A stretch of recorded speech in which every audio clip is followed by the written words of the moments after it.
A simple answer to that would be a no. But we must try and understand that in any extradition request, there is always a very intricate technical process involved, a judicial process involved.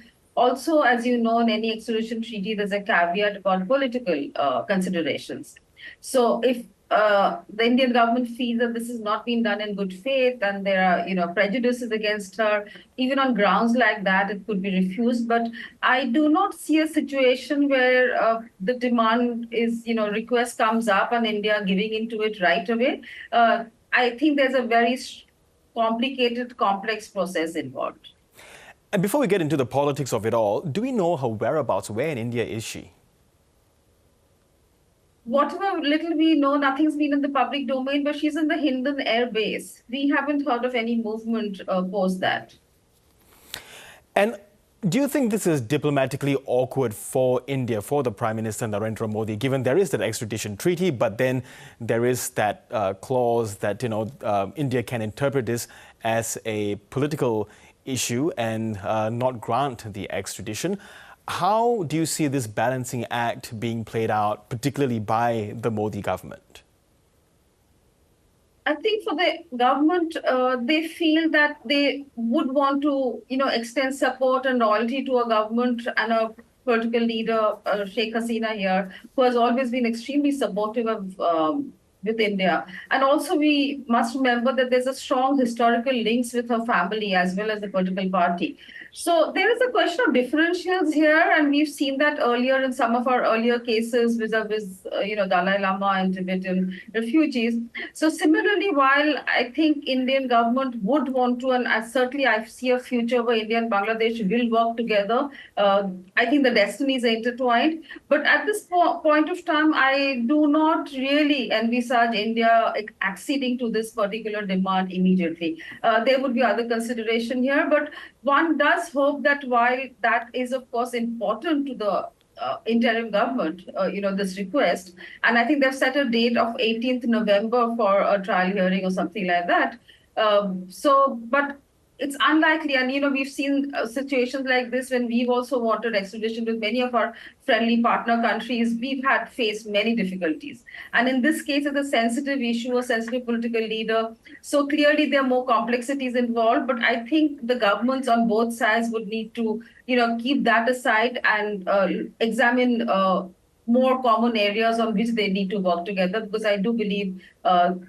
If not just now, they will have to work together in the future ahead.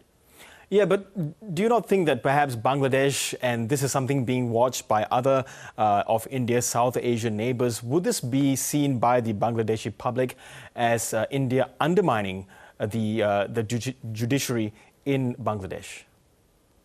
I agree to what you're saying. And right now, as you know, there is a very high, kind of a rhetoric against India going on in Bangladesh and in some of the other countries too. But at the same time, I think we will not forget our historical legacy. We will also, the present loyalties are important. So I think those needs to be, factored in. I do agree to the point that the fact that Bangladeshis themselves are going to be upset about that. The interim government certainly would use that, as a factor as to why the bilateral relation may not be business as usual on this particular point. But at the same time, I think for India, they probably think that once there is an elected government, the situation may be different. This is really what India perceives this as a very interim or the temporary, cabinet that they're talking to. So I'm not terribly convinced that India would factor in those issues, what you mentioned, and rightly so. India would weigh in its options and kind of delay the process, I would feel, while the interim government may express their displeasure. That is, I think, but one would have to work with that. Yeah, but we haven't seen that from the current interim leader in Bangladesh, a very highly respected Nobel laureate, Mohammad Yunus. How do you think he's going to address this issue? And I do note that they have had words with Narendra Modi as well.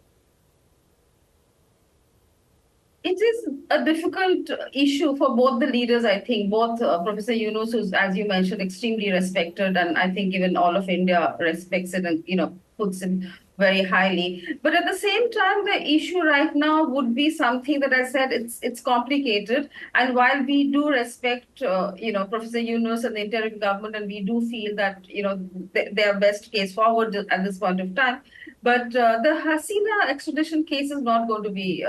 It's not an open and shut case. There are complications involved, and I think pragmatism is the way forward for both the sides. And let's not lose sight of that. I think we have to, as I said, there are differentials in foreign policy always. We've seen that in the past. So this is not the first time that India is going to be exploring that area. And I would think that Bangladeshi government is also extremely pragmatic and practical, and they would know that while they would expect India to respond to their request, but it's not something as easy as said. It'll be really fascinating to see what happens in the weeks and months to come. Professor Sreeradha Datta, thank you very much for your insights. Thank you.